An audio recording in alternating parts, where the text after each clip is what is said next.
think that probably anybody in this room who grew up with a sibling can probably relate to this, but having a sibling is a unique relationship in a person's life.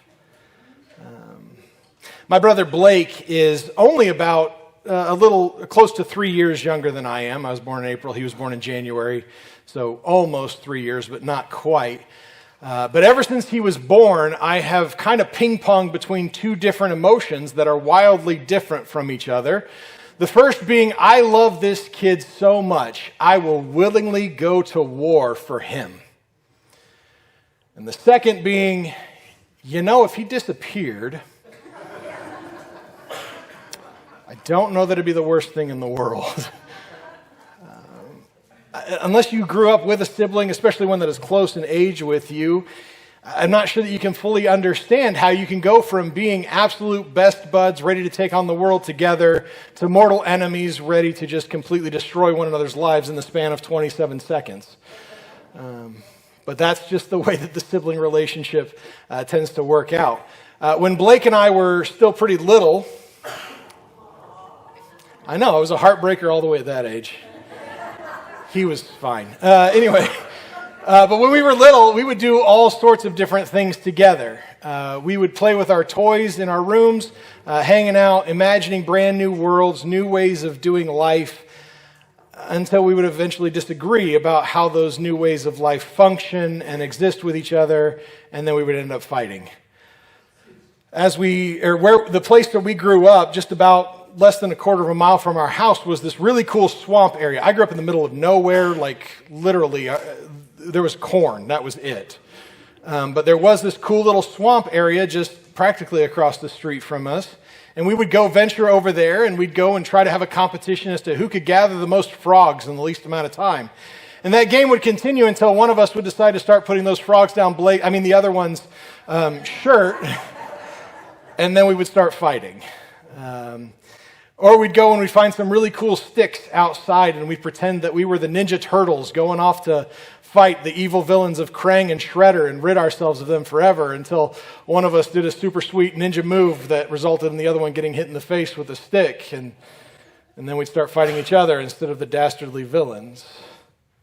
But on second thought, that's kind of on brand for the Ninja Turtles. So, as we got older, though, it became less of a frenemy type relation. I know his hair was ridiculous, but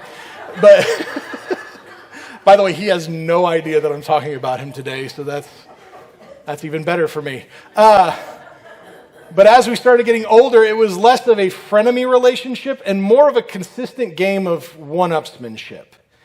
We were trying to either knowingly or unknowingly prove ourselves to be the better of the Bogue siblings. And that would play its way out in a couple of different ways. If I brought home a report card that had an A on it, Blake would have to come home with a report card that had an A+. If Blake got some sort of special recognition or certification in one of his classes, I had to come home with 2. If I came home and told my parents that I was now the first chair tenor saxophone player for the marching band, Blake would have to come home and let everybody know that he is now the starting center of the varsity basketball team. I didn't say they were always the same. But that was just the way that it was. We were constantly trying to prove ourselves to be the better brother. Now, though, I would say as much as we've been able to put all of that sibling rivalry behind us, there are still some times where it kind of finds its way into the midst of everything. It's a lot more subtle than it used to be when we were kids, but it's still there. Mandy and I, we got pregnant with the girls after we'd been married for 2.5, almost 3 years. Blake and his beautiful wife, Carly, waited 5 months before they got pregnant with my nephew. After their son was born, my brother said to me, "Well, at least one of us can make a boy." To which I fired back, "Dude, I'm firing them out 2 at a time. You're not in my league."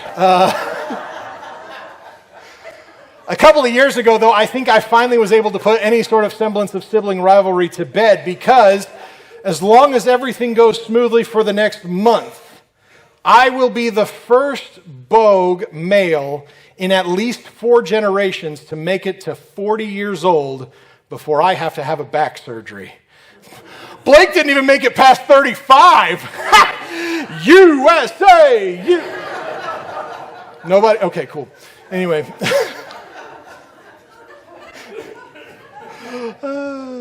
What a dork. Anyway, I will admit, I am very jealous of that just firm white streak that he has in his beard. It looks so distinguished and stuff, but mine's getting there. It's just getting a lot slower. Anyway, but it does make everybody think that he's the older, which is hilarious to me. Anyway, I think at the heart of Blake and I's little sibling rivalry is really the heart behind every sibling rivalry. Especially when we were little, both of us were concerned that our parents favored one of us over the other.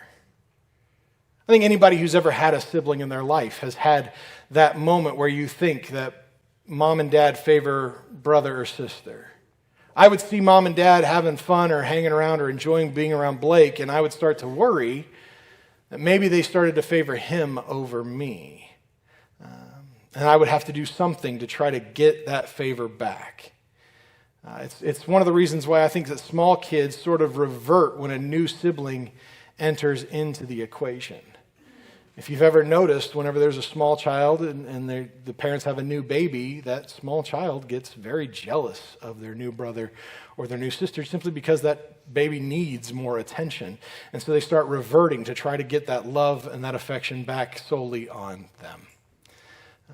For some people, those sibling rivalries can become huge hang-ups throughout their lives, particularly if there is a sense of favoritism involved.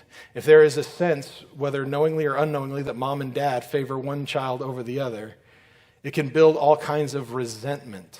And that resentment can carry over well into adulthood if it's not dealt with early enough. It can become an incredibly toxic relationship for us as we carry on to that.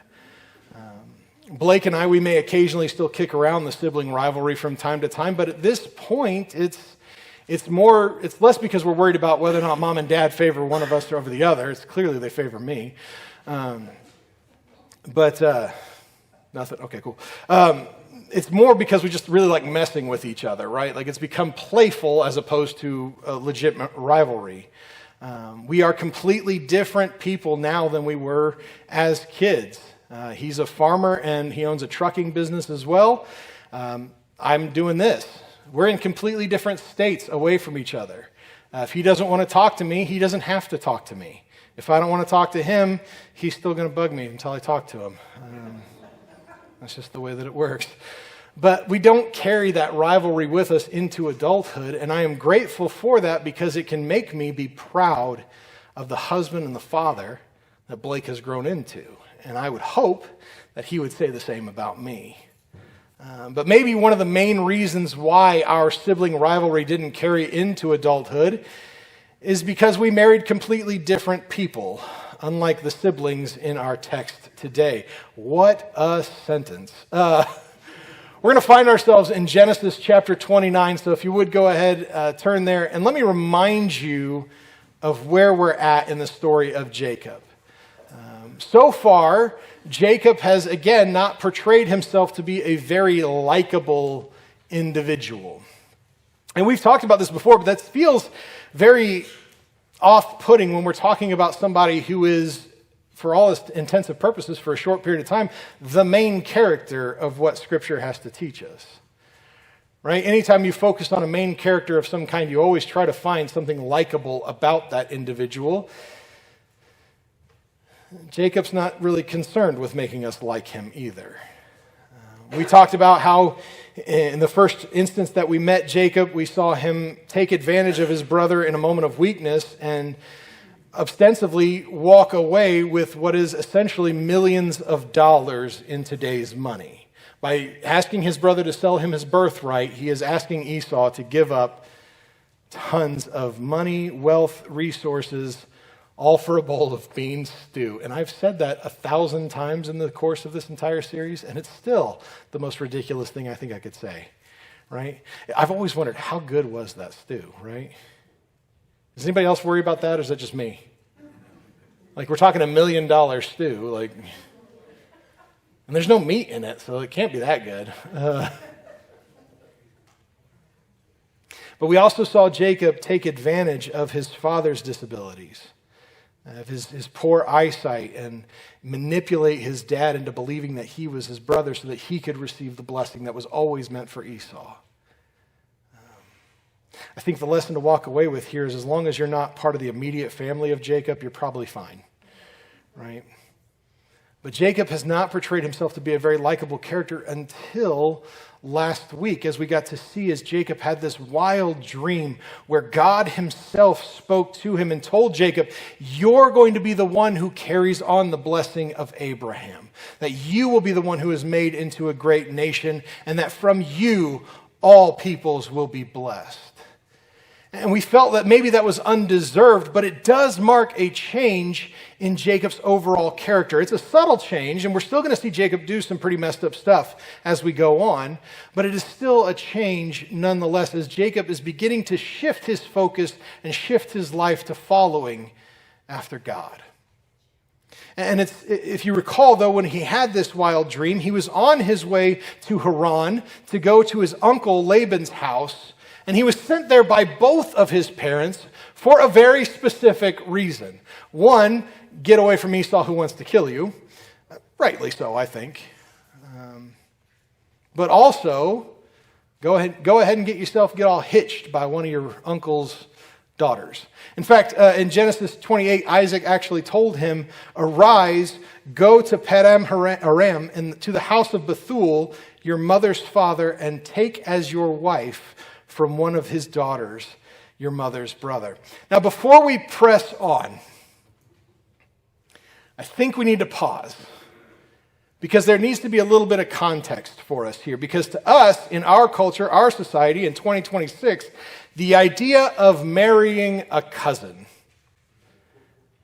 is not exactly a normal thing to happen this far north of Kentucky. And Danielle's not in here either, and I was just going to look her right in the eyes and everything. Anyway, but this is not a common occurrence for us, but in this culture, in this time period, and particularly in this part of the world, that was commonplace. In fact, it was highly encouraged that you marry within your own family. And that's for a couple of different reasons. Part of it was to keep the bloodline pure, whatever that means. But it was also a way of making sure that the cultural and religious practices that your family did were maintained and untainted by that. That you didn't start worshiping a weird god because you married that girl from down the street. Right? You stayed within your family because families worshiped the same gods. That's the way that they handled things. And so if you kept it within the family, the religion will persevere. The other idea is that a mindset is that if you can't trust your family, then who can you trust? And so for whatever reason, this was, again, commonplace for this culture, this time period. Today, it feels like it's wrong. Back then, it was Thursday, right? It was just what you did. And it doesn't take Jacob awful long to find the cousin that he wants to marry. Again, what a sentence. I felt really good about myself when I typed that one out. Jacob shows up into the area, and he comes across a well while he is there. And outside of this well, there are all kinds of sheep and shepherds who are there tending the flocks. And so Jacob wants to make sure that he's in the right spot, that he's not wasting his time, that Laban is still around. And he asks these dudes, hey, have you heard of Laban? Is he okay? And they confirm that not only is Laban all right, that he is still alive, that he is still within the area, his daughter Rachel is on her way here. And Scripture records for us in verses 10 through 12 of chapter 29, we see Jacob's reaction to seeing Rachel for the very first time, and it almost feels a little like a romantic comedy or a romantic movie of some sort. Now, as soon as Jacob saw Rachel, the daughter of Laban, his mother's brother, and the sheep of Laban, his mother's brother, Jacob came near and rolled the stone from the well's mouth and watered the flock of Laban, his mother's brother. Then Jacob kissed Rachel and wept aloud. Jacob told Rachel that he was her father's kinsman and that he was Rebekah's son, and she ran and told her father. Now, we could look at this particular passage and we can go, oh, it's love at first sight. How cute. But I want to point out something to you. And what I want to point out is the order in which things happen here. The text doesn't tell us this, but distance would probably dictate. This is before the age of, sending Christmas letters every year. Jacob has probably never met Laban. He's probably heard stories about his mom's brother. She probably talked about her life growing up, just in the same way that we as parents tend to do with our kids. We tell them what it was like to grow up with, in my kid's case, Uncle Blake, and what he was like at that age, and how not much has changed. But that's, they would do that. So he's aware of Laban's existence, and Rachel is likely aware of Jacob's, or at least of Rebekah's existence. But chances are pretty good that Jacob has never met Rachel until this moment. And so he waters her sheep for her, which is nice, but, not overly uncommon. You're at a well, it's a girl who's taking care of some sheep. You do the gentlemanly thing, you roll the stone away from her, right, fellas? That's what I did for Mandy. But then he kisses her and cries in front of her, and then tells her who he is.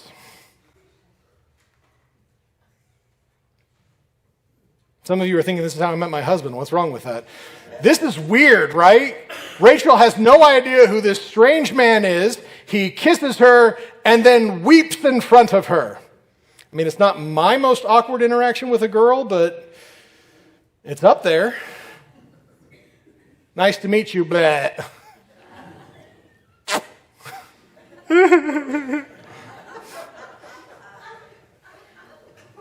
I thought this was hilarious. It took you guys a while to get there. So I don't know you, and you just kissed me and cried in front of me. Weird. By the way, I'm your cousin. Oh. But he does this, and Rachel runs off to Laban to go tell her father that, hey, your nephew is here, the one that you've never met before. He's here in the area. He kissed me. He cried in front of me. It was awkward, but here we are. When Jacob finally meets his uncle, he is welcomed into the house. And the text tells us something very interesting at the tail end of verse 14. It tells us, and he stayed with him a month. Does anybody have any family that they're okay with them staying for a month?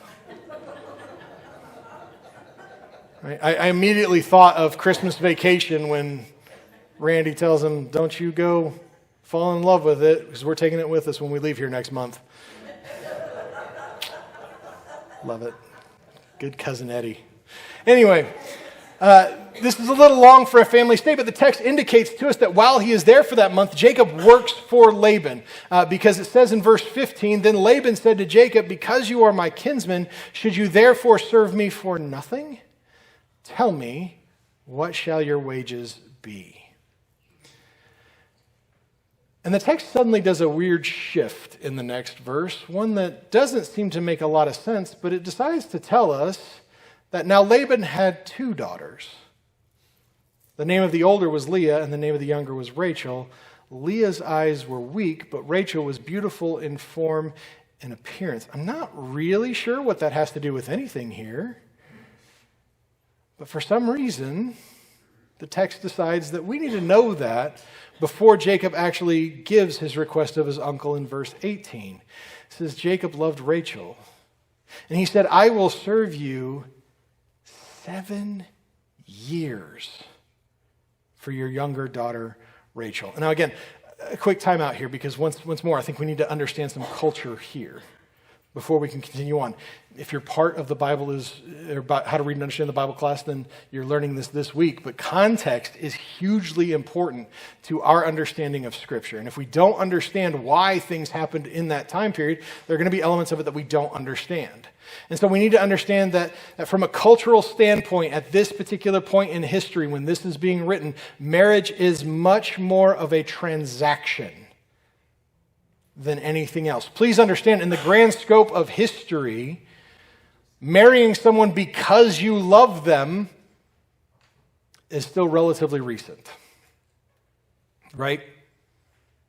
To us, that feels awkward and weird, right? You can't imagine the idea of marrying somebody else. But what would happen in this particular culture, in this particular time period, is that if a fellow wanted to marry a lady, he would approach her father, not her. And he would present him with either some kind of a dowry, which would be things like land or money or animals or some combination therein of all of that. Or in the case of somebody like Jacob, who doesn't necessarily have the money right now because his vengeful brother is trying to justifiably kill him, well, then you have to work as a bondservant. Meaning that you are saying what Jacob is saying here, and that is that because of the love he feels for Rachel, since literally kissing and crying over her before ever introducing himself to her, he is willing to work for free for 7 years just so he can marry her. Okay, now collectively we can all say, "Aww." Go ahead. Awesome. Because 7 years is something of a long time, is it not? I mean, if you think about the last 7 years of your life, I'm going to guess you've had a few things happen there, right? I doubt there's very many of us in here that can say, "No, all that happened is I got 7 years older." It may feel that way sometimes, but most of the time in 7 year spans, lots of things happen. I used to know, or I still know her, a lady who worked for the city of Peoria, Illinois.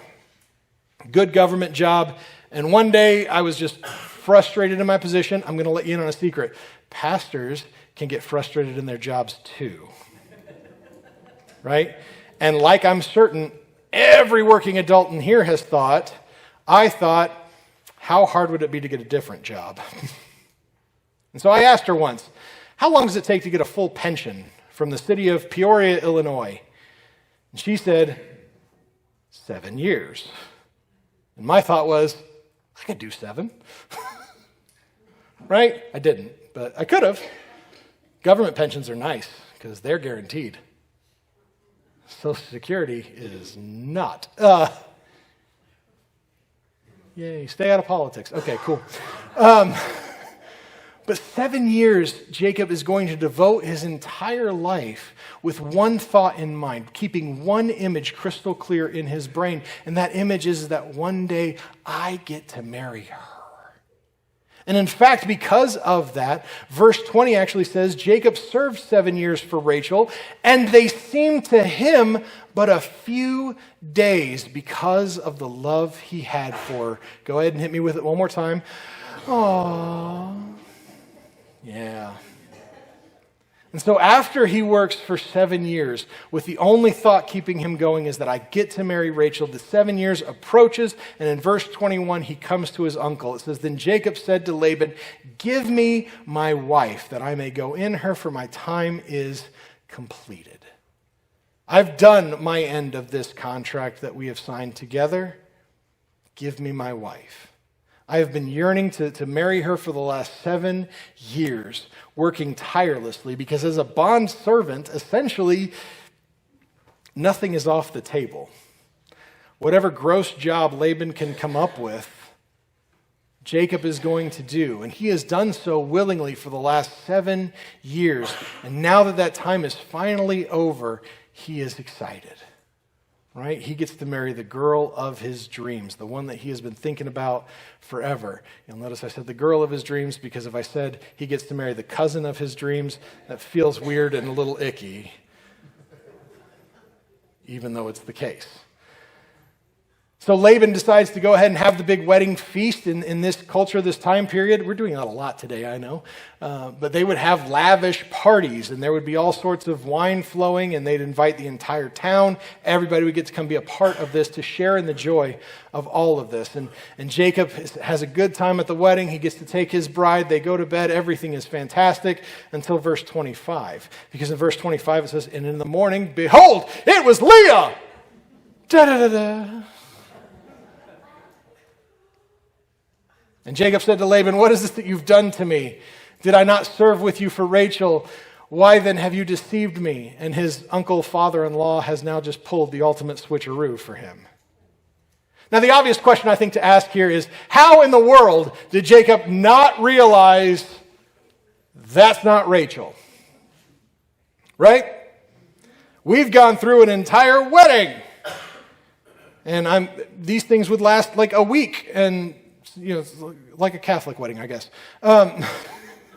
I went to one Catholic wedding in my life. I'm pretty sure the wedding ceremony itself lasted longer than the marriage. That was exciting. But it was messy. We don't need to talk about it.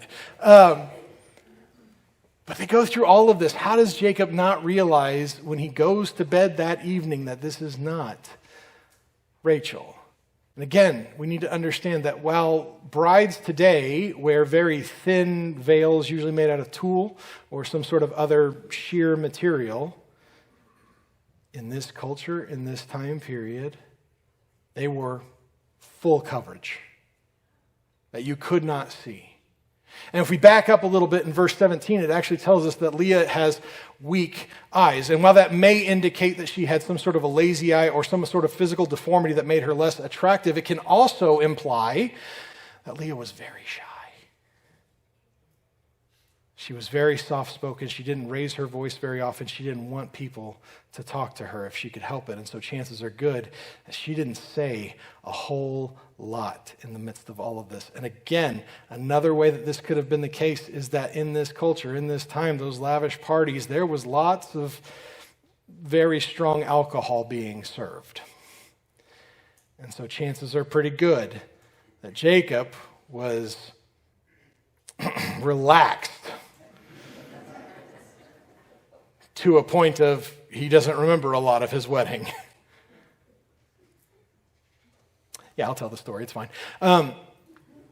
When Mandy and I got married, it was a very stressful day for Mandy, especially. Ladies, as you well can probably remember from your own wedding day, that tends to be a very big day for you. Mandy was weirded out, stressed out. To relax her, my mother-in-law gave her half of a Xanax, right? Something to just bring her down, not knock her out entirely. Mandy made the mistake of telling me that. So for the better part of 18 years now, I have been telling everyone that Mandy was completely out of it. And had I decided to bolt, she would have just said, I look pretty, I feel good about myself. Adam, you're up. Wouldn't have cared. Not the case at all, but still a fun story to tell. But Jacob is probably so intoxicated from all of the partying that he's been doing over the last several days that he is not aware that this is Leah until it's already done. His uncle has now completely taken advantage of him. Isn't it interesting that the shoe's on the other foot this time? And Laban uses this as an opportunity to get even more free labor from his nephew. All right, again, this sounds terrible. I'm viewing this as Jacob getting served a nice big fat slice of humble pie, right? That Jacob has gotten his comeuppance. He says if Jacob will agree to work with him for another 7 years, then he will get to marry Rachel. And everybody assumes that this means that he has to wait another 7 years before he gets to marry Rachel. The text is pretty clear.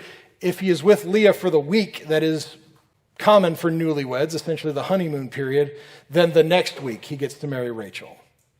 So they're still married, but he's still agreeing to wait 7 years before he ever leaves Laban. Right? Does that make sense? Is that clear? It's still 14 years, though, that he is working for his uncle for nothing. All because he wants to marry Rachel. And so he agrees to do all of this. That these sisters are now being forced to share a husband. And while we don't know what their life was like growing up, I'm going to guess, ladies with sisters, you can probably tell me this. I only have the experience of raising sisters. Sometimes that relationship is awfully contentious. That's the word I'll use. But now they have to carry that in through adulthood because they are now married to the same guy. But here's the thing. This isn't exactly much of a rivalry because the text is very clear. Jacob favored one over the other. And it tells us in verse 30, Jacob went into Rachel also, and he loved Rachel more than Leah, and served Laban for another 7 years. It would be easy for us, I think it'd be super easy for us to focus on Jacob and Rachel because now they are finally married. We've seen this entire romance play out from the moment that he kisses her, cries in front of her, and then introduces himself till the moment that she is finally his bride. all of the things that Jacob has had to endure, it would be easy for us to focus on this because he has finally gotten the girl. But poor Leah.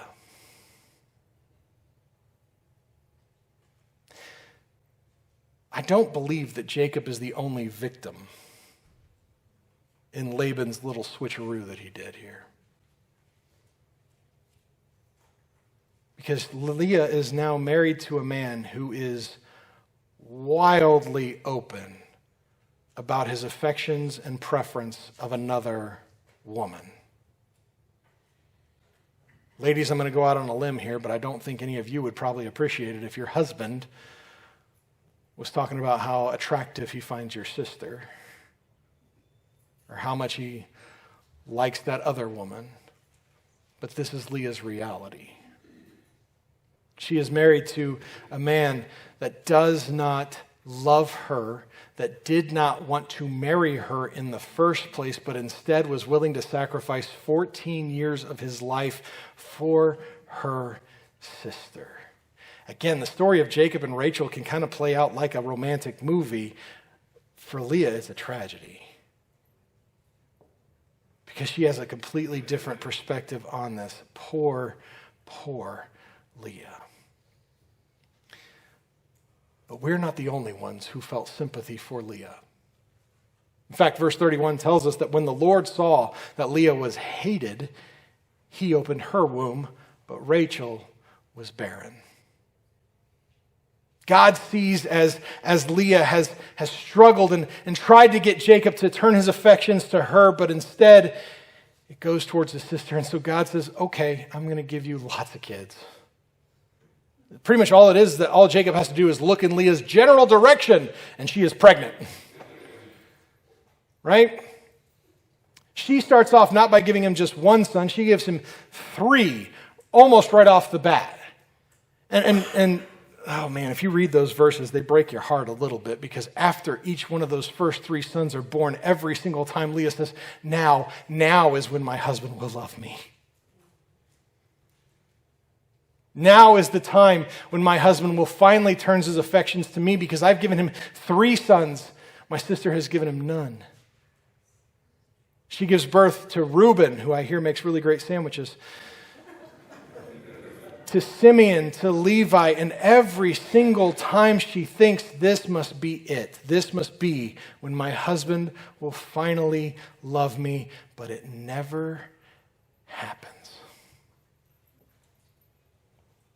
No matter how many children Leah gives him, no matter how many sons that she is able to produce for him, which again, one more time, why not? Culturally speaking, having sons was the end-all be-all, because it meant that you had an heir, that whenever one day happens that you die, your son gets to take over your land and continue on in the work that you have spent your entire life in.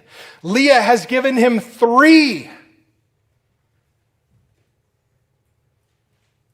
He still shows his love and affection and desire for Rachel over her every single time. He is never going to give her the love and the validation and the affection that she so desperately desires. And so finally, when she's pregnant with her 4th one, with the 4th son that she finally does have, she realizes the truth. She gives birth to her 4th son and makes a decision that we see in verse 35.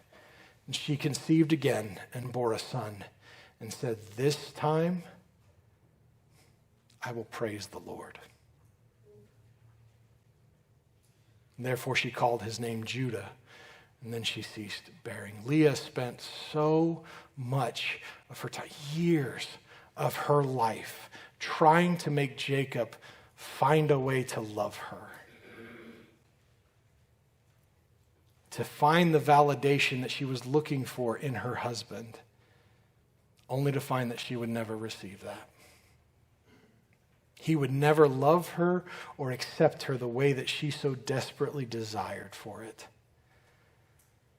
And that is sad. Please Don't hear me say anything else. That is absolutely sad.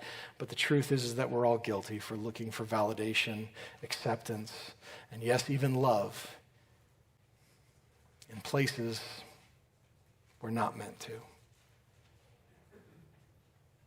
We look for it in relationships, and then those relationships fail. We look for it in the acceptance of people who are never going to try to get to know us. We look for it in our jobs or our careers, knowing that one way or another it's going to come to an end. And far too often when we reach the point of recognition that this place is this area that I thought was going to give me happiness, validation, love, all of that stuff, that when we realize that it's just not working, it always, always, always leads us to pain. The hurt of a relationship failed. Sometimes the hurt of a marriage failed because we looked for validation in that marriage and it wasn't there. The hurt of a friendship that we thought was something special, only to find out they didn't think about us or care about us at all. Of pouring years into a job that we loved, that we thought loved us back, only to be given a gold watch with our name misspelled engraved on the back of it. Or handed a pink slip right before we're eligible for pensions.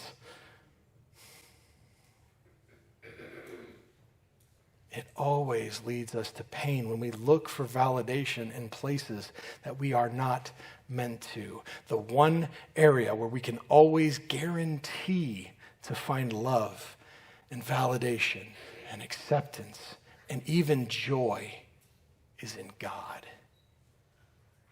When Leah recognized this in and of herself, when she recognized that God is the only one who's going to love me in the way that I want, that He is the only one who's going to give me the validation that I'm seeking, God blessed her through that.